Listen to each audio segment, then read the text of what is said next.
में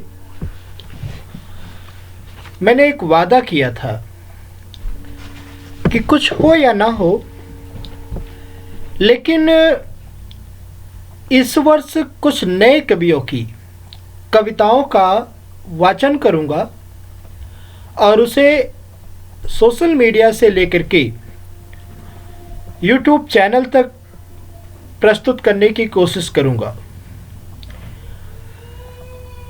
आज से यह यात्रा शुरू होती है। हमारे वर्तमान समय में लिख रहे वरिष्ठ कवियों से लेकर के नए कवियों तक की, युवा कवियों तक की रचनाओं को प्रस्तुत करने का जिम्मा मैंने उठाया है। कोशिश होगी कि हर रोज़ एक अपडेट दे सकूं। अगर रोज़ नहीं तो हर संडे को तो एक दो कवियों का पाठ, कविताओं का पाठ, एक दो कवियों की कविताओं का पाठ श्योर है। आज विशेष कवि के रूप में मैंने चयन किया है कौशल किशोर जी को।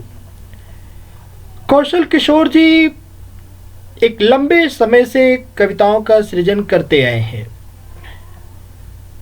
इनकी कविताओं में आप सही अर्थों में अगर यात्रा करें तो पाएंगे 1962-1971 के युद्ध की जो त्रासदी है वो इनकी कविताओं में आसानी से देखा जा सकता है। 1984-1992 के जो दंगे हैं और उसके बाद के जो सांप्रदायिक दंगे हैं उनको भी आप इनकी कविताओं में आसानी से देख सकते हैं। मजदूर वर्ग की बेबसी, छटपटाहट और कुंठा, संतरास और एक गहरे रूप में जो वे लगातार झेलते रहे हैं, आत्मपीड़ा जो उनको होती रही है, कभी धनाभाव के कारण तो कभी एक निचले स्तर पर समझे जाने के कारण आम आदमी को जो समस्याएं होती रही हैं उसको भी आप इनकी कविताओं में आसानी से प्राप्त कर सकते हैं। कौशल किशोर जी जब कविताएं लिखते हैं तो बुद्धि को कहीं दूर रख देते हैं और हृदय की कोमल भावनाओं से शब्दों का चयन करते हुए एक ठोस आकार रखते हैं हमारे सामने। ऐसे आकार जो ऐसा लगता है कि हमारे वर्तमान में आप 1980-1981 की कविताएं इनकी देखेंगे, फिर भी आप पाएंगे कि जैसे अभी भी हमारे आपके सामने वे घटनाएं घटित हो रही हैं। उस तरह के आदमी जो भूख से मर रहे हैं, जो सरकारों द्वारा उत्पीड़ित हो रहे हैं और जो अपने अधिकारों के लिए संघर्ष कर रहे हैं, बड़ी मुश्किल से उन्हें चीज़ें प्राप्त हो रही हैं और उसके लिए कभी कितना छटपटा रहा है, कभी कैसा चाहता है, क्या किस तरीके का समय चाहता है, वो इनकी कविताओं में आसानी से देखा जा सकता है। तो आइए आज सबसे पहली कविता जो मैं पाठन करना चाहता हूँ वह है कहीं ऐसा ना हो। कहीं ऐसा ना हो कविता जो मैं आपके सामने रखने चल रहा हूँ, इसके बारे में कुछ विशेष नहीं कहूँगा। आप स्वयं देखेंगे कि ये कविता कितनी जानदार और हमारे वर्तमान समय के लिए प्रासंगिक है।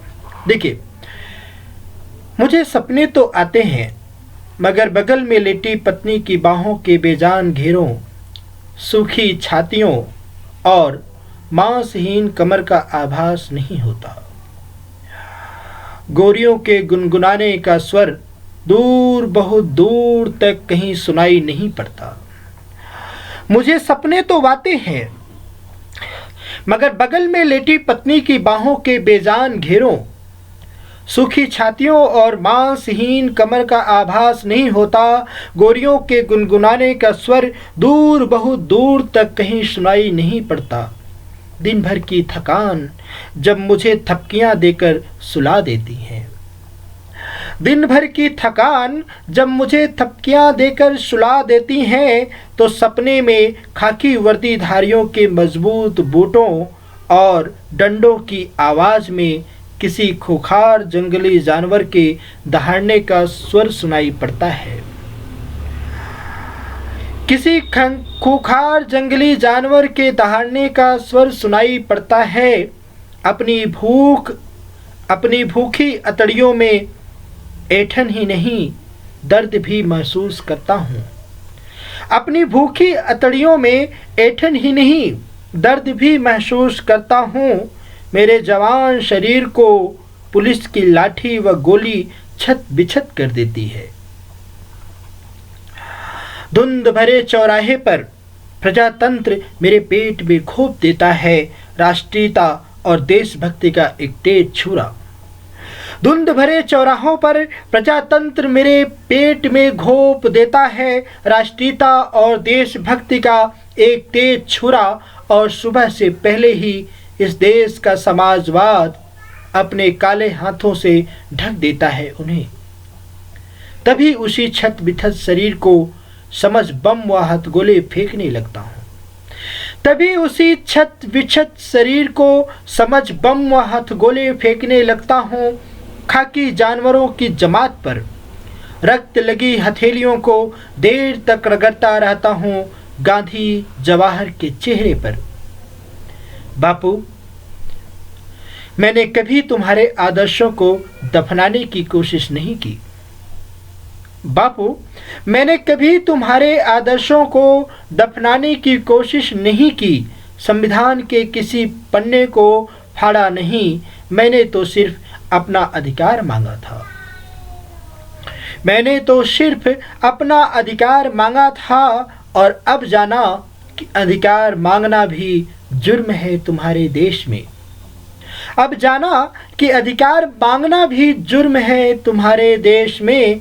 बापू, कहीं ऐसा न हो, बापू कहीं ऐसा न हो तुम्हारी मूर्तियों पर मैं भी न फेंकने लगूं बम सोडा वाटर की बोतलें, या तुम्हारी मूर्तियां टूटती रहे और मैं किसी कोने में खड़ा निर्विमेष देखता रह जाऊं।